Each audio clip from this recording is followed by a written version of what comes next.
റംസാൻ നിലാവ് നിങ്ങൾക്കായി അവതരിപ്പിക്കുന്നത് ഒരു പതിറ്റാണ്ടിന്റെ സുവർണ പാരമ്പര്യവുമായി എടപ്പാളിന്റെ മുഖമുദ്രയായി Aishwarya gold palace. 916 BIS hallmark HUID സ്വർണ്ണാഭരണങ്ങൾ. ഏറ്റവും പുതിയ മോഡലുകളിലുള്ള ലൈറ്റ് വെയ്റ്റ് ആഭരണങ്ങളുടെ ഏറ്റവും മികച്ച കളക്ഷനുകൾ. വിവാഹ പാർട്ടികൾക്ക് ഏറ്റവും കുറഞ്ഞ പണിക്കൂലി. സ്വർണ്ണവില വർധനവിൽ നിന്നും പരിരക്ഷ ലഭിക്കുന്നതിന് അഡ്വാൻസ് ബുക്കിംഗ് സൗകര്യം. തൂക്കത്തിലും വിലയിലും കുറവില്ലാതെ പഴയ സ്വർണ്ണാഭരണങ്ങൾ മാറ്റി പുതിയ സ്വർണ്ണാഭരണങ്ങൾ എടുക്കാൻ സുവർണാവസരം. പത്തരമാറ്റിന്റെ പാരമ്പര്യം. Aishwarya gold palace, Thrissur road, Edappal. Phone 04942680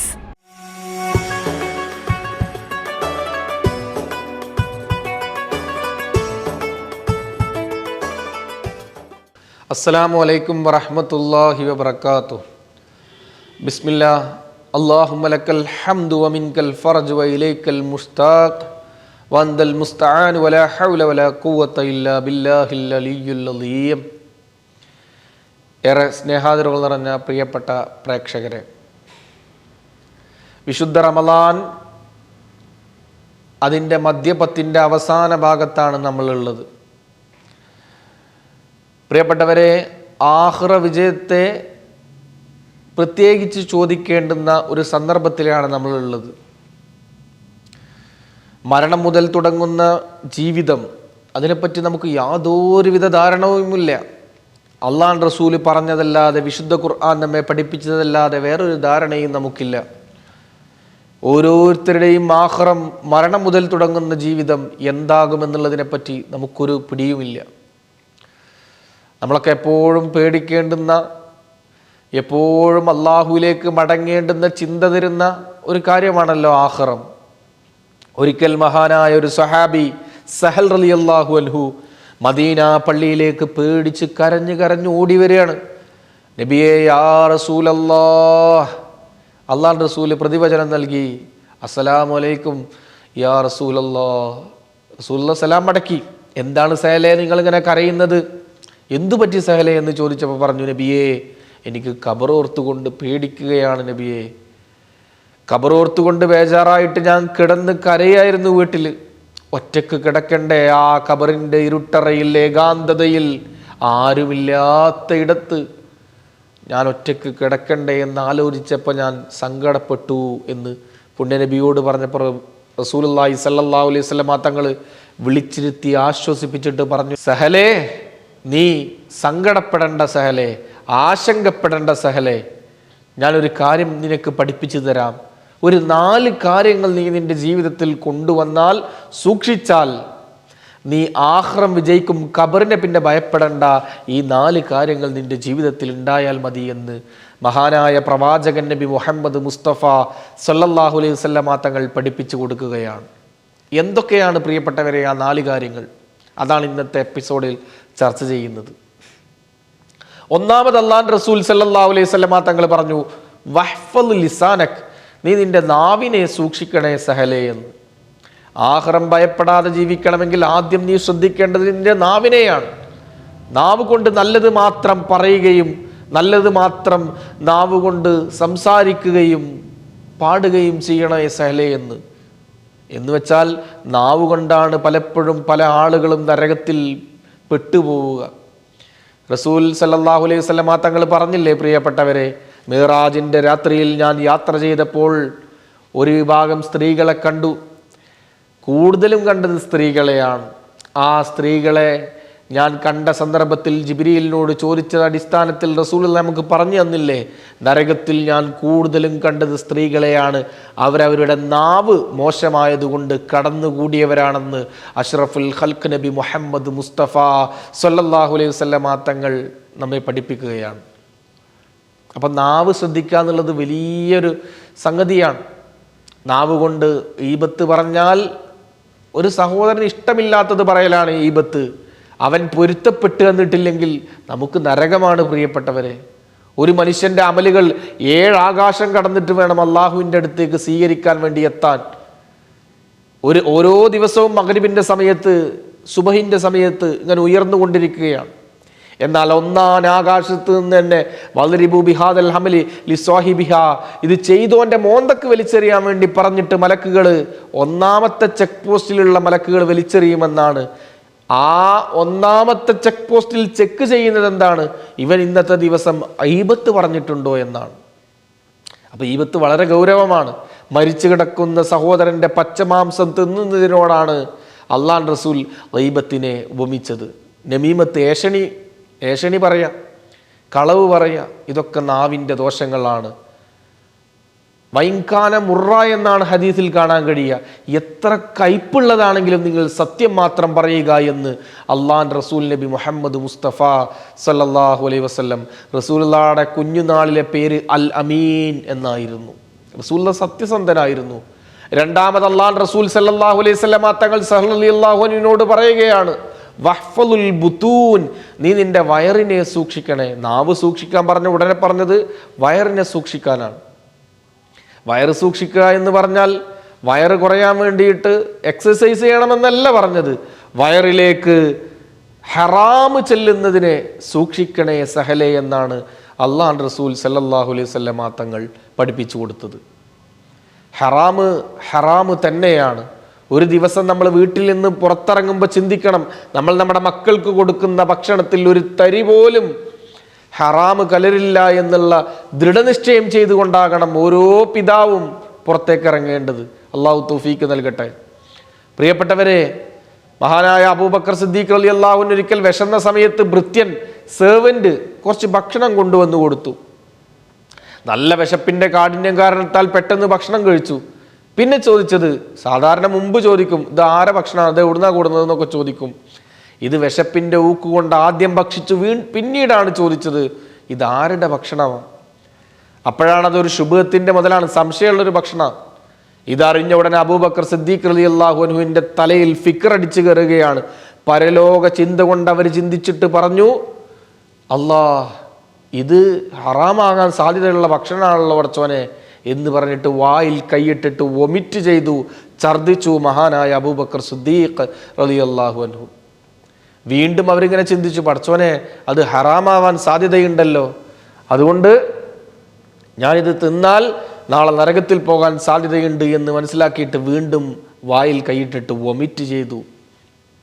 3 തവണയാണ് വായിൽ കൈയിട്ടിട്ട് അവസാനം ബ്ലഡ് പുറത്തേക്ക് വരുന്ന രൂപത്തിൽ ഛർദിച്ചു. സ്വഹാബത്ത് പറഞ്ഞു പോയി, കഫാക് യാ അബൂബക്കർ, അബൂബക്കറെ അങ്ങ് നിർത്തു, എന്താണ് ഈ കാട്ടുന്നത് അബൂബക്കറെ എന്ന് പറഞ്ഞു പോയി. അത്രമേൽ അവർ ഹറാമിനെ സൂക്ഷിച്ചിരുന്നു എന്ന് ചരിത്രത്തിൽ നമുക്ക് കാണാൻ കഴിയും. പ്രിയപ്പെട്ടവരെ, മഹാനായ കണ്ണിയത്ത് ഉസ്താദ്, സമസ്ത കേരള ജമിയത്തുൽ ഉലമയുടെ പ്രസിഡന്റായിരുന്ന കണ്ണിയത്ത് ഉസ്താദ്, അവര് ഒരു പരിപാടിക്ക് വേണ്ടി പോവാണ്. ഒരാൾ വിളിച്ചു, ഒരു കുവൈത്തിലുണ്ടായിരുന്ന ഒരു പ്രവാസി, അദ്ദേഹം ഒരു വലിയ വീടുണ്ടാക്കിയിട്ട് വിളിച്ചു കണ്ണിയത്ത് ഉസ്താദിനെ ഉദ്ഘാടനത്തിന് വേണ്ടിയിട്ട്. അങ്ങനെ വീട് ഉദ്ഘാടനം ചെയ്യാൻ വേണ്ടി എടവണ്ണപ്പാറ അങ്ങാടിയിലൂടെ ഇങ്ങനെ പോയി ആ വീടിൻ്റെ മുന്നിൽ വന്നിട്ട് ആ വലിയ വണ്ടി നിൽക്കുകയാണ്. കണ്ണിയത്ത് ഉസ്താദിനോട് കൊണ്ടുവന്ന ആൾ പറഞ്ഞു, ഉസ്താദേ ഇതാണ് എൻ്റെ വീട്, നിങ്ങൾ ഇറങ്ങി ഉദ്ഘാടനം ചെയ്യണം എന്ന് പറഞ്ഞു. ഉസ്താദ് ഇറങ്ങി നോക്കുമ്പോൾ വലിയൊരു രമ്യഹർമ്മമാണ്, വലിയൊരു മണിമാളികയാണ്. ഉസ്താദ് ചോദിച്ചു, മോനെ ഇതൊരു കൊട്ടാരാണല്ലോ മോനെ ഇത് ഉണ്ടാക്കാൻ കുറേ പൈസ ആയിട്ടുണ്ടാവൂലേ? അപ്പോൾ കണ്ണിയത്ത് ഉസ്താദിനോട് ആ ചെറുപ്പക്കാരൻ പറയുകയാണ്, ആ ഉസ്താദെ ഇതിന് കുറേ പൈസ ആയിട്ടുണ്ട്, സമ്പത്ത് കുറേ ചിലവായിട്ടുണ്ട്, എത്ര പൈസ ആയി മോനെ എന്ന് ചോദിച്ചു. അപ്പോൾ പറഞ്ഞു, ഇതിന് ഇത്ര ലക്ഷം രൂപയായിട്ടുണ്ട്. അങ്ങനെയാണെങ്കിൽ മോനെ നീ എത്ര കൊല്ലമായി കുവൈത്തിൽ ജോലി ചെയ്യുന്നു എന്ന് ചോദിച്ചു. ഞാൻ ഇത്ര വർഷമായി കുവൈത്തിൽ ജോലി ചെയ്യുന്നു. ഇത്ര വർഷം ജോലി ചെയ്തിട്ടുണ്ടെങ്കിൽ, ഇത്ര കൊല്ലം നീ പണിയെടുത്തിട്ടുണ്ടെങ്കിൽ, ഇത്ര ദീനാറാണ് നിന്റെ ശമ്പളമെങ്കിൽ, എങ്ങനെ കാൽക്കുലേറ്റ് ചെയ്ത് നോക്കിയിട്ടും ഉസ്താദിന് ഇത്ര വലിയ മണിമാളിക പണിയാനുള്ള സമ്പത്ത് എത്തുന്നില്ല. കാരണം കണ്ണിയത്ത് ഉസ്താദ് ഇങ്ങനെ കൂട്ടി നോക്കുമ്പോൾ എത്ര ആയാലും ഇത്ര ലക്ഷം രൂപ ആവണില്ല. അവസാനം കണ്ണിയത്ത് ഉസ്താദ് ആ മനുഷ്യന്റെ മുഖത്തേക്ക് നോക്കിയിട്ട് പറയാണ്, മോനെ സത്യം പറയ്, നീ ഈ കൊട്ടാരം പോലത്തെ വീടുണ്ടാക്കാൻ അറബിയുടേത് മോഷ്ടിച്ചിട്ടുണ്ടോ, അറബിനെ വഞ്ചിച്ചിട്ടുണ്ടോ, അല്ലെങ്കിൽ പിന്നെ നീ ബാങ്കിൽ നിന്ന് ലോൺ എടുത്തിട്ടാണോ ഈ വീടുണ്ടാക്കിയതെന്ന് ചോദിച്ചു. അയാളുടെ പ്രതിവചനമാണ്. അയാൾ മറുപടി പറഞ്ഞു, പേടിച്ചരണ്ടിട്ട് അയാൾ പറഞ്ഞു പോയി, രണ്ടും ചെയ്തിട്ടുണ്ട് ഉസ്താദേ എന്ന് പറഞ്ഞു. കണ്ണിയത്ത് ഉസ്താദ് പറഞ്ഞു, താനിട്ടിട്ടുള്ള കമ്മീസ് പൊക്കിയിട്ട് ഒട്ടിയ വയറ് കാട്ടിയിട്ട് കണ്ണിയത്ത് ഉസ്താദ് എന്ന് പറയുന്ന സ്വാത്വികനായ മഹാപണ്ഡിതൻ പറഞ്ഞു കൊടുക്കുകയാണ്, നാളിന്ന് വരെ കണ്ണിയത്ത് അഹമ്മദിൻ്റെ വയറ്റിലേക്ക് ഹറാമ് പോയിട്ടില്ല, ഇനി പോവുകയുമില്ല എന്ന് പറഞ്ഞു മഹാനായ കണ്ണിയത്ത് അഹമ്മദ് കുട്ടി മുസ്ലിയാർ നവ്വറല്ലാഹു മർക്കദ. അത്രക്ക് സൂക്ഷ്മതയോടുകൂടി ഹറാമിൻ്റെ ഒരു തരിമ്പ് പോലും വയറ്റിലാക്കാതെ ജീവിച്ച മഹാന്മാരാണ് നമുക്ക് മുമ്പേ വഴി നടന്നവർ. മഹാനായ ഈസാ നബിയുടെ ഒരു ചരിത്രം പറയുന്നുണ്ട്. അവരുടെ മുഇസ്സത്താണ്, മരിച്ചവരെ ജീവിപ്പിക്കാൻ കഴിവുള്ള പ്രവാചകനാണ് ഈസാ നബി അലൈഹിസ്സലാം. ആ ഈസാ നബി ഒരു ഖബർ കണ്ടു. ആ ഖബറിലുള്ള ആളെ വിളിച്ചു, കുംബി ഇതിനില്ല. ആ മയ്യത്ത് എഴുന്നേറ്റു. 100 കണക്കിന് വർഷം മുമ്പ് മരണപ്പെട്ട ഒരു മയ്യത്തായിരുന്നു എഴുന്നേറ്റത്. തലയിൽ നിന്ന് മണ്ണൊക്കെ വാരിയിട്ടിട്ട് ആ മനുഷ്യൻ എഴുന്നേറ്റിരുന്നു. ചുറ്റും ആളുകൾ കൂടി. ഇന്നാണെങ്കിലോ യൂട്യൂബിലും ഫേസ്ബുക്കിലൊക്കെ ലൈവ് ചെയ്യാൻ ആളുകളുണ്ടാവും. കാരണം മരിച്ച ഒരാളാണല്ലോ തിരിച്ചു വന്നിട്ടുള്ളത്. അപ്പോൾ ഈസാ നബി അയാളോട് ചോദിച്ചു, കൈഫ ഹാൽ, എന്താണ് നിങ്ങളുടെ അവസ്ഥ? ഫിൽ ഖബർ, ഖബറിൽ നിങ്ങളുടെ അവസ്ഥ എന്താണെന്ന് ചോദിച്ചു. നമ്മൾ ഗൾഫിൽ നിന്നൊക്കെ വന്ന ആളുകളോട് ചോദിക്കുന്നത് പോലെ ഖബറിൽ നിങ്ങളുടെ അവസ്ഥ എന്താ? അപ്പം അയാൾ പറഞ്ഞു, ഈസാ നബിയെ, ഞാൻ 100 കണക്കിന് വർഷം മുമ്പ് മരണപ്പെട്ടു പോയ ഒരാളാണ് ഈസാ നബിയെ. പക്ഷേ എനിക്ക് ഖബറിലെ അവസ്ഥ ഒക്കെ നല്ല റാഹത്താണ്. ഞാൻ അറിയാതെ ചെയ്തു പോയൊരു തെറ്റുണ്ട്. എല്ലാ റാഹത്താന്ന് ആദ്യം പറഞ്ഞു കേട്ടോ. അതിനുശേഷം പറയാണ്, ഞാൻ അറിയാതെ എൻ്റെ ജീവിതത്തിൽ സംഭവിച്ചു പോയൊരു തെറ്റുണ്ട് ഈസാ നബിയെ. ആ തെറ്റ് കാരണത്താൽ അല്ലാഹു റബ്ബുൽ ഇസ്സത്ത് എനിക്ക് ഖബറിൽ തരുന്നൊരു ശിക്ഷയുണ്ട്, എനിക്ക് ഖബറിൽ തരുന്നൊരു നൊമ്പരം, ഒരു പ്രയാസമുണ്ട് ഈസാ നബിയെ. അതെനിക്ക് സഹിക്കാൻ കഴിയുന്നതിനേക്കാൾ അപ്പുറമാണ് എന്ന് പറഞ്ഞപ്പോൾ ഈസാ നബി കാതോർത്തു, ചോദിച്ചു, എന്താണ് ആ തെറ്റ്?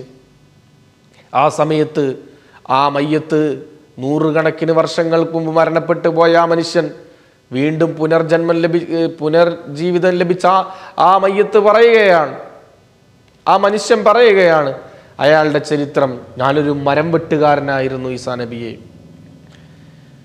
മറ്റുള്ളവരുടെ മരം വെട്ടിയിട്ട് ചന്തയിൽ കൊണ്ടുപോയി വിൽക്കലാണ് എൻ്റെ പണി. ഒരിക്കൽ മറ്റൊരാളുടെ മരം വെട്ടിയിട്ട് അത് വിറക് കെട്ടാക്കിയിട്ട് ഭാണ്ഡമാക്കിയിട്ട് കൊണ്ടുപോകുന്ന സമയത്ത് എനിക്ക് വിശപ്പുണ്ടായി. വിശക്കുക എന്നുള്ളത് ഒരു തെറ്റല്ലല്ലോ. ഞാൻ എൻ്റെ വീട്ടിൽ കയറി ഭക്ഷണം കഴിച്ചു. ഭക്ഷണം കഴിച്ച് തിരിച്ചു വരുന്ന സമയത്ത് എനിക്ക് വായിൽ മാംസം കഴിച്ചതുകൊണ്ട് പല്ലിൽ കുത്താനുള്ള ഒരു ത്വരയുണ്ടായി. അപ്പോൾ ഞാൻ ആ വിറക് കെട്ടിൽ നിന്ന് ഭാണ്ഡത്തിൽ നിന്നൊരു ചെറിയ ഈർക്കിലിൻ്റെ അത്ര പൊട്ടിച്ചെടുത്തു. എന്നിട്ട് എൻ്റെ വായിലെ നികൃഷ്ടത മാറ്റുന്നതിന് വേണ്ടി പല്ലിൽ കുത്തി ഈസാ നബിയെ. എന്നാൽ ഇതിനു വേണ്ടി ഞാൻ എടുത്ത ഈ ആരുണ്ടല്ലോ, ഇത് അതിൻ്റെ മുതലാളി അറിയാതെയാണ് ഞാൻ എടുത്തത്. അയാളുടെ പൊരുത്തം ചോദിച്ചിട്ടില്ല. ഇത് കാരണത്താൽ അത് ഹറാമായി മാറിയല്ലോ. അത് കാരണത്താൽ അല്ലാഹു റബ്ബുൽ ഇസ്സത്ത് 100 വർഷങ്ങൾക്ക് ശേഷവും എനിക്ക് ഖബറിൽ തരുന്ന അദാബ് എനിക്ക് സഹിക്കാൻ കഴിയണില്ല ഈസാ നബിയെ എന്ന് പറഞ്ഞ ആ മയ്യത്തിൻ്റെ അവസ്ഥ നിങ്ങളൊന്ന് ആലോചിച്ച് നോക്ക് പ്രിയപ്പെട്ടവരെ. നമ്മൾ എന്തൊക്കെയാ ചെയ്യുന്നത്? ഹറാമാണോ ഹലാലാണോ എന്ന് ചിന്തിക്കാതെ നമ്മളിങ്ങനെ നടന്നു പോകുന്ന സമയത്ത് ഒരു ചെടി ഇങ്ങനെ മതിൽമ ഇങ്ങനെ ചാഞ്ഞ് നിൽക്കുന്നത് കണ്ടാൽ നല്ല ചെടിയാണെന്ന് പറഞ്ഞിട്ട് നമ്മളത് പൊട്ടിച്ച് വീട്ടിൽ കൊണ്ടുവന്ന് നിൽക്കും. ഹറാമ് തന്നെയാണ്. സൂക്ഷ്മത പാലിക്കാൻ അള്ളാഹു തൗഫീക്ക് നൽകട്ടെ. മൂന്നാമത് അള്ളാഹ് റസൂല് പഠിപ്പിക്കുകയാണ്, ആഖിറം വിജയിക്കാൻ, ഖബറിൽ നിന്ന് രക്ഷപ്പെടാൻ, നരകത്തിൽ നിന്ന് രക്ഷപ്പെടാൻ സഹലേ നീ എന്ത് ചെയ്യണം? നീ അള്ളാഹുവിന് വേണ്ടി ഉറക്കമൊഴിയണം. അള്ളാഹ്ക്ക് വേണ്ടി ഉറക്കൊഴിയുക എന്ന് പറഞ്ഞാൽ വലിയ ഇബാദത്താണ്. പ്രത്യേകിച്ച് അതിന് പറ്റുന്നൊരു മാസമാണ് റമളാൻ മാസം. നമ്മൾ കല്യാണം വന്നാൽ വലിയ ആഘോഷമായി ഉറക്കൊഴിയാറുണ്ട്. ഉത്സവങ്ങൾ വന്നാൽ, നേർച്ച വന്നാലൊക്കെ ഉറക്കമൊഴിയുന്ന ആളുകളുണ്ട്. പല കളി കാണാൻ വേണ്ടിയിട്ട് ഉറക്കമൊഴിയുന്ന സഹോദരങ്ങളുണ്ട്. എന്നാൽ അള്ളാഹ്ക്ക് വേണ്ടി ഉറക്കമൊഴിഞ്ഞിട്ടുണ്ടോ എന്ന് ഞാനും നിങ്ങളും ചിന്തിക്കേണ്ട സന്ദർഭമാണ്. പ്രത്യേകിച്ച് രാവുകളെ ഹയാത്താക്കേണ്ടുന്ന പുണ്യനബി അവസാനത്തെ റമളാനിലെ രാവുകളായാൽ അരയുടുപ്പ് മുറുക്കിയിട്ട് കച്ചകെട്ടി ഇബാദത്തിന് വേണ്ടി ഒരുങ്ങുമായിരുന്നു എന്ന് ഹദീസുകളിൽ നമുക്ക് കണ്ടെടുക്കാൻ കഴിയുന്ന ഒരു വസ്തുതയാണ്. അതുകൊണ്ട് പ്രിയപ്പെട്ടവരെ, അള്ളാഹ്ക്ക് വേണ്ടി ഉറക്കമൊഴിയുക.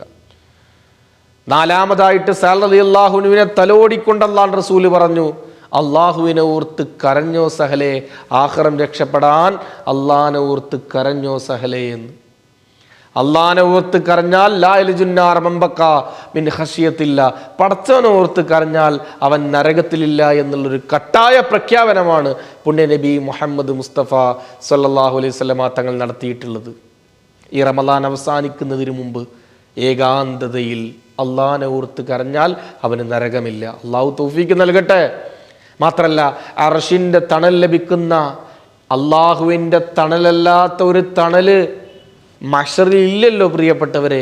കട്ടിച്ചെമ്പിനാൽ നിർമ്മിക്കപ്പെട്ട ആ മഹ്ശറിൽ സൂര്യൻ ഒരു ചാണുയരത്തിൽ ഉദിച്ചുയർന്നു നിൽക്കുമ്പോൾ അരവരെ വിയർപ്പിൽ മുങ്ങി, തോള് വരെ വിയർപ്പിൽ മുങ്ങി, മുഴുവനും വിയർപ്പിൽ മുങ്ങി നിൽക്കുന്ന സമയത്ത്, ആ ചൂടുള്ള സമയത്ത്, സഹിക്കാൻ കഴിയാത്ത ആ ഒരു സമയത്ത് അള്ളാഹുവിൻ്റെ സിംഹാസനമായ അർശിൻ്റെ തണൽ ലഭിക്കുന്ന 7 വിഭാഗത്തിലൊരു വിഭാഗം അള്ളാഹിനെ ഓർത്ത് കരഞ്ഞവരാണ്. അതുകൊണ്ട് ഞാൻ അവസാനിപ്പിക്കുമ്പോൾ പ്രിയപ്പെട്ടവരെ, പടച്ചോനെ ഓർത്ത് ഏകാന്തതയിൽ റമളാനിൻ്റെ രാപ്പകലുകളിൽ എപ്പോഴെങ്കിലും ഒന്ന് കണ്ണ് നനഞ്ഞാൽ ലാ യൽജുന്നാർ മമ്പക്ക മിൻ ഖശിയത്തില്ലാ, അവന് നരകമില്ല. അള്ളാഹു നമുക്ക് നരകമോചനം നൽകി അനുഗ്രഹിക്കട്ടെ. നരകം തൊടാതെയുള്ള സ്വർഗം അള്ളാഹു നമുക്ക് നൽകി അനുഗ്രഹിക്കട്ടെ. ഈ പറഞ്ഞ 4 കാര്യങ്ങളും ജീവിതത്തിൽ ശ്രദ്ധിച്ച് സൂക്ഷ്മതയോടുകൂടി ജീവിക്കാൻ അള്ളാഹു നമുക്ക് തൗഫീക്ക് നൽകട്ടെ. വ ആഖിറു ദഅവാന അനിൽ ഹംദുലില്ലാഹി റബ്ബിൽ ആലമീൻ. അസ്സലാമു അലൈക്കും വറഹ്മത്തുള്ളാഹി വബറകാതുഹു.